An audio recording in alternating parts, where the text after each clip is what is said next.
తమన్ గారు ముఖ్యంగా మీరు రెస్పాండ్ అవ్వాల్సింది ఏంటంటే, ఊర్వశి గారు మిమ్మల్ని చాలా పొగిడారు. అలాగే ప్రజ్ఞ గారు కూడా బాగా పొగిడారు. మీరు దీని గురించి ఎలా స్పందించాలనుకుంటే మీకు సిగ్గుగా ఉందా? ఇది ఫస్ట్ టైం లైఫ్లో జరుగుతోంది. సో దీనికి ఈ స్పందించడానికైనా నిందించడానికి ప్రశాంతంగా ఉంటుంది, అది better. First of all Daaku యాక్చువల్గా ఈ సినిమాకి వేరే లెవెల్గా ఇంకో విధంగా ఈ సినిమాని మనం దీన్ని నిలబెట్టచ్చు. అంటే నిలబెట్టడం అంటే ప్రమోషన్ సైడ్. ఎందుకంటే వీళ్ళు చేసుకున్న ఒక వరల్డ్, ఈ డాకు అని వీళ్ళు క్రియేట్ చేసుకున్న ఒక వరల్డ్ చాలా గొప్పది. ఆ వరల్డ్కి ఉండే ఒక ఇష్యూ చాలా చాలా గొప్పది. అండ్ వీళ్ళు పడిన కష్టం ఉంది కదా, ఇది అఖండాలో నేను చూశాను బాలయ్య గారు కష్టం. అంటే అది చాలా ఈజీ కాదు. ఆ కరోనా టైంలో అంత డస్ట్, అంత విభూది, అంత కుంకుమ, అంత పసుపు ఇవన్నీ జల్లి ఒక లైట్గా దగ్గుతూనే నీకు కోవిడ్ అని తీసుకెళ్ళిపోయారు హాస్పిటల్కి. వీళ్ళు మెల్ల అంటే కోవిడ్ వెళ్ళిపోయినారు. అలా వీళ్ళు ఇంత డస్ట్లో ఆ సినిమా క్రియేట్ చేసి రిలీజ్ చేశారు అఖండాకి. సో ఇది చాలా దీని వెనకాల చాలా హార్డ్ వర్క్, ఆ లేయర్స్, మళ్ళీ అంత గ్రావిటీ, అంత కష్టం ఈ డాకు తీసుకుంది. ఈ డాకులో వీళ్ళు పడిన కష్టం మామూలు ఇంత అంత కాదు. ఐ థింక్ చాలా ఈజీగా చెప్పాడు విజయ్ కార్తిక్ అన్నను. ఎవరు ఈ సినిమా గురించి ఇంత డీప్గా మాట్లాడలేదు. బట్ ఈరోజు అనంతపూర్లోనే మేము చాలా పెద్ద పెద్ద స్పీచెస్ ప్రిపేర్ చేసుకున్నాం. అంటే స్పీచ్ కాదు, but the content of the film ఎలా చెప్పాలి, దీన్ని ఎలా మనం కరెక్ట్గా జనాలకి తీసుకెళ్ళాలనేది. సో డాకు ఒక కొత్త వరల్డ్, వీళ్ళు క్రియేట్ చేసుకున్న ఒక వరల్డ్. అది బాలయ్య గారు అసలు ఆయన సైజు, అది సినిమా తీసుకుంది అసలు మామూలుగా లేదు. ఇంకా అంటే నేను చాలా రోజుల తర్వాత నేను డైరెక్టర్ కొట్టుకు తెచ్చాం డిటిఎస్ థియేటర్లో. అసలు మామూలు కొట్టుకు చావట్లేదు, రెక్కలన్నీ ఉన్నాయి, చూపిలేకపోతున్నాను, లోపల గుండెలన్నీ అసలు అది ఇక్కడ కాదు, ఇక్కడ అక్కడ ఉండాలి, అలా అలా అసలు మామూలుగా అసలు ఒక Tom and Jerry DTS engineer మమ్మల్ని చూసి ఏంటి అసలు మీరు గొడవలు ఆపరా అని అసలు అంత ఒక కిడ్స్ లాగా నేను బాబీ అసలు అందరు మొహాలు చూస్తే అలా మీకు చూస్తే అలా ఒక గాలిపోయిన ఫుట్బాల్లా ఉంది. బికాస్ అంత స్ట్రెస్ తీసుకుంది ఈ సినిమా, ఈ వర్క్, దీని వెనకాల జరిగిన మ్యూజికల్ వర్క్ కానీ. చాలా సింపుల్గా చెప్పాడు విజయ్. బట్ విజయ్ కార్తిక్ కన్నన్ కొన్ని మంది కళ్ళు పడితే మన దృష్టి దించుకుంటాం, బట్ ఈ కళ్ళు పడి ఒక సృష్టిని క్రియేట్ చేస్తుంది. సో అది విజయ్ కార్తిక్ కన్నన్కి తన biggest pillar in the technical side. నన్ను పొగుడుతున్నా, తను అలా తీయపోతే నేను ఎందుకు అలా చేయగలను. హీ గేవ్ దట్ విజువల్స్, ఆ విజువల్కి న్యాయం చేయి అని ఎవ్రీ షాట్, ఎవ్రీ విజువల్ దానికి న్యాయం చేయి చెప్పింది. ఈరోజు మ్యూజికల్గా డాకు ఇంత అప్లాస్ తీసుకుంటుందంటే ఆ స్పేస్, కరెక్ట్ అయిన స్పేస్ ఆ కెమెరామ్యాన్ క్రియేట్ చేసింది. దీని వెనకాల ఎడిటింగ్ టీమ్ కానీ, నిరంజన్ కానీ, రూబన్ కానీ. ఐ థింక్ నిరంజన్ అంతా కొన్ని రోజులుగా పడుకొని ఉన్నాడు. నిరంజన్ మొహం చూస్తే ముందర చూస్తే సన్నగా మంచి వెయిట్ లాస్ యాడ్కి ఇలా ఉన్నాడు. ఇప్పుడు చూస్తే అసలు మామూలుగా లావ్ అయిపోయారు.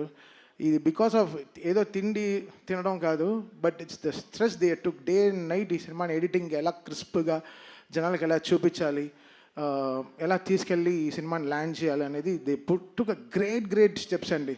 సో ఐఎమ్ సో హ్యాపీ ఈ డాకు అనే ఒక వరల్డ్కి నన్ను తీసుకురావడానికి వంశీ గారికి సరే, దాని తర్వాత బాబీకి సరే, అందరికీ ఐఎమ్ రియలీ థ్యాంక్ఫుల్.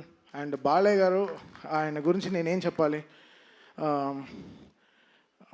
మా అమ్మ నాకు ఫోన్ చేస్తుంది, 2 మంత్రాలు చదువుతుంది ఫోన్లో, చెప్తుంది ఈరోజు ఇలా చూసుకోరా జాగ్రత్త, ఈరోజు ఇలా ఉంది, ఈ గుడికి వెళ్ళు అని చెప్తుంది. దాని తర్వాత అంత ఒక బ్లెస్సింగ్, ఒక కాల్ వస్తుంది, అది బాలయ్య గారు. ఆ కాల్ ఒకటి వస్తుంది, వచ్చి చెవులో 2 మంత్రాలు చదువుతారు, ఉండి దీర్ఘాయుష్మాన్ భవ అంటారు. తెలుసు చాలా ఓకే. ఒక లైఫ్లో కొన్ని లోట్లు లేదు, అంటే నాకు నాన్న లేరు, బట్ ఆ లోటు నాకు బాలయ్య గారితో ఇట్స్ కంప్లీటింగ్. అది ఇట్స్ నాట్ దట్ ఆయన నాకు ఆపర్చునిటీ ఇస్తున్నారు, ఒక సినిమాకి పనిచేస్తున్నాను అనేది కాదు. That trust. మనం 300 మంది ఒక ఎయిర్క్రాఫ్ట్లో వెళ్తాం, 2 పైలట్లు నమ్మి. ఆ పైలట్ పేరు మీకు తెలుస్తా? తెలీదు. ఎవడు వాడికి ఎంత ఫ్లయింగ్ ఎక్స్పీరియన్స్ ఉంటుందా తెలియదు మీకు. మనం ఎక్కుతాం ఫ్లైట్ అంతే, దింపేస్తాడులే చెన్నైలో, హైదరాబాద్లో దింపుతాడు, బాంబేలో దింపుతాడు, ఏదో ఎక్కేస్తాం. 300 మంది బ్లైండ్గా ఎక్కుతాం ఒక ఫ్లైట్లు నమ్మి. అలా ఈ బాలయ్య గారు నన్ను అంత నమ్మారు. ఆ నమ్మకం is making me work hard. That trust is very big. World లోకల్లోనే ఆ ట్రస్టే. ఒక ట్రస్ట్ లేకుండా అడుగు కూడా వేయం ముందు. ఇక్కడ ఎక్కడ ముందరికి వెళ్ళిపోతామా, సరిగా పడిపోతామా అని. అది బాలయ్య గారు game me that biggest trust. ఆ ట్రస్ట్ అందుకే అది ఆ నమ్మకం it's making me work hard and giving my best all my. Sir నేను చాలా ఆడియో ఫంక్షన్లో చెప్పాను, చాలా ఫంక్షన్లో చెప్పాను, బాలయ్య గారు అంటే ఇట్ విల్ బీ 100% అంతే. స్పీకర్లు కాలిపోతే కాలిపోని, నాకు సంబంధం లేదు, అది కాలుతాయి అంతే, దానికి ప్రిపేర్ అవ్వండి అంతే. బాలయ్య గారి సినిమా వస్తే మీరు అందరూ రెడీ అవ్వండి. అంటే ఫ్లైట్ టేక్ ఆఫ్ అవ్వాలంటే సీట్ బెల్ట్ చేసుకోమంటారు, బాలయ్య గారు నాది సినిమా వస్తే స్పీకర్లు రెడీగా పెట్టుకోండి, మేమేం చేయలేము అంతే. అది అది అది అది అది ఇది ఏదో వార్నింగ్ కాదు, సినిమాలో హై ఉంది, సినిమాలో హై ఆయన ఇస్తున్నాడు. నాకు తెలియట్లేదు, చూస్తే చేతులు కట్టు కూర్చున్నాం, కొట్రా సరిగా ఇట్స్ గివింగ్ దట్ స్పేస్. అని సినిమాలో బాగా అసలు బాబీని, నేను కొత్త బాబీని చూశాను. బాబీ ఒక లీప్. ఈ సినిమాతో బాబీ విల్ బీ అసలు ఆల్రెడీ ఎక్కడో ఉన్నాడు, చాలా పెద్ద సక్సెస్ ఇచ్చాడు మా చిరంజీవి గారికి. మళ్ళీ ఈ సినిమా వాల్టర్ వీరయ్యతో చాలా సక్సెస్ ఇచ్చాడు. బట్ ఈ సినిమా బాబీ విల్ తను ఎవడెవడు నోరు మూయించాలో అందరిని నోరులు మూయిస్తాడు డెఫినెట్గా. ఎందుకంటే బాబీ ఈ సినిమాకి జనరల్గా బాబీ ఎక్కువ కష్టపడితే ఆ ఫేస్లో తెలియదు, ఆ ఫేస్ అంత గార్జియస్ ఫేస్. ఇప్పుడు చూస్తే పాపం రెడ్ కళ్ళతో ఏదో గ్లిజరిన్ వేసుకొని చక్కగా, ఇవన్నీ మా గొడవల వల్లే. ఆ రెడ్ కళ్ళు పొద్దున్నుంచి ఇద్దరు బీపీతో చచ్చిపోతున్నాను. నేను 2 టాబ్లెట్లు వేసుకున్నాను, తను 2 టాబ్లెట్లు వేసుకున్నాడు, ఇద్దరం కొట్టుకు చేస్తున్నాం డిటిఎస్ థియేటర్లో క్యూబ్ అన్ని కాపీలు చూసుకుంటూ. ఎందుకైతే జనరల్గా ఒక సినిమా వస్తేనే ఎక్కువ మోసేస్తారు, బట్ 3 సినిమాలు కంటిన్యూస్గా వస్తున్నాయి back to back. So comparisons ట్విట్టర్లో, అబ్బా అసలు ఆ ట్విట్టర్ని చూస్తేనే హెడేక్ వస్తుంది, అసలు మామూలుగా లేదు. అసలు ఏ ట్వీట్ లైక్ చేయాలో ఏది లైక్ చేయకూడదు, పైనంతా పాజిటివ్గా రాసి కింద వేరే ఏదో వేస్తాడు. అసలు టైర్డ్ అయిపోతుంది అసలు. అసలు చాలా టైర్డ్ అయిపోతుంది. But Daaku is a settlement for so many things. అది మళ్ళీ నాకు బాలయ్య గారికి ఉండే సక్సెస్ ఇంకో మెట్టు తీసుకెళ్ళి ఇంకో మెట్టులో వెళ్ళి ఆపుతుంది. సో దీని తర్వాత మాకు అఖండ అవుతూ ఉంది, సో ఇంకా చాలా ఉంది. But Daaku will settle so many things for us, సౌండ్గా సరే, విజువల్గా సరే. అండ్ చాలా చాలా ఛాలెంజెస్ బాబీకి, అది he made it so good. And thank you Bobby, I love you so much. మీరు బాబీ, నేను ఈ అనంతపూర్ ఇది ఎందుకు క్యాన్సిల్ అయిందో నాకు తెలియదు కానీ, బట్ తోడ కొట్టుకుని మేము ఒక సక్సెస్ ఫంక్షన్ అయితే తప్పకుండా చేస్తాం. ఆ ఫంక్షన్ మళ్ళీ అనంతపూర్లోనే చేస్తాం డెఫినెట్గా, మిస్ అవ్వదు. And we will make it very very big for Balayya garu again. And technical టీమ్గా చాలా స్ట్రాంగ్గా we're very very strong about this film. మీరు చూస్తారు బాబీ ఏంటో మీకు Jan 12th తెలుస్తుంది. And finally coming to Vamsi.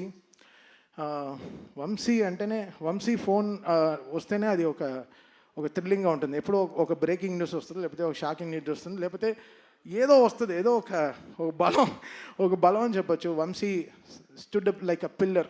Aravinda Sametha నుంచి అలా వైకుంఠపురం, భీమ్లా నాయక్, గుంటూరు కారం, నవ్వు ఇప్పుడు ఆయన దీంట్లో డీజే టెల్లు చేశాను, ఇప్పుడు దిస్ డాకు.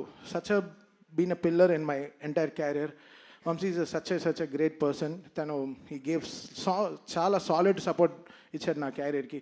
సో ఏనాడు ఐ రుణపడి ఉంటాను హారికాస్నికి, సితారాకి for their entire support they gave.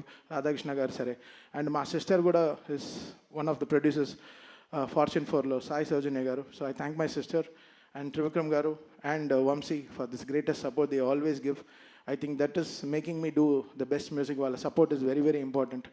And first time నా లైఫ్లోనే, నా ఎంటైర్ నా 170 ఫిల్మ్స్ నా ఫిల్మోగ్రఫీలోనే ఫస్ట్ టైం 3 హీరోయిన్లు అప్రిషియేట్ చేశారు. అది చాలా చాలా కొంచెం షైగా అసలు నేను నా హుడ్డీలో నేను దాచుకుంది ఫస్ట్ టైం నేనే దాచుకుంటాను. So I thank. ఇక్కడ లేదు ఎందుకైతే బికాస్ ప్రజ్ఞ ఆవిడ చాలా ఇంపార్టెంట్ రోల్ ప్లే చేసింది. ఊర్వశి గారు ఫస్ట్ హాఫ్లో మామూలుగా ఎంటర్టైన్ చేయలేదు సినిమాని. మీరు WWD సాంగ్ అంతా చూశారు. Theatre is going to go crazy అండి. ఆ సాంగ్తో డెఫినెట్గా people will go to the theatres and dance. And most important character Shraddha Srinath garu. ఆవిడ మామూలుగా లేదు అసలు. ఆవిడ she did a great phenomenal job in the film. చాలా ఇంపార్టెంట్ సీన్స్ ఆవిడతోనే క్యారీ అవుతుంది story. So I think Shraddha Srinath, నాకు జెర్సీ సినిమా అంటే చాలా చాలా ఇష్టం. The way she carried the film. I think ఈ డాకులో she plays a very very important role as well as all these 3 heroines. I think this film is going to be a biggest blockbuster for this Sankranti. And thank you so much. And మా on stage heroine మీకు అందరికీ తెలుసు, సుమ గారు. ఆవిడ లేకుండా ఆవిడ అందరినీ step వేయమంట. ఓ బాలకృష్ణ గారు సుమ గారు డ్యాన్స్ ఆడుతున్నారంట. ఓ ఇప్పుడే వెనకాల చెవుల నుంచి వినిపించింది. సో ఇంకా ఎవ్రీబడి ఇంకా whole team, thank the whole team for the greatest support and thing. So Jan 12th థియేటర్లో పండగే, స్పీకర్లు జాగ్రత్త. మళ్ళీ ఇచ్చేశారు, చెప్పేశారు. అండ్ తమన్ గారు ఈ మధ్య మ్యూజిక్ డైరెక్షన్ మాత్రమే కాదు, he's been a fantastic writer also. I think Mohan Krishna garu కూడా ఒకసారి తమన్ గారిని రైటింగ్స్లో కూర్చోబెట్టాలని నా రిక్వెస్ట్. మోహన్ కృష్ణ గారిని వచ్చి మాట్లాడవలసిందిగా రిక్వెస్ట్ చేస్తున్నాము, ఆ రైటర్.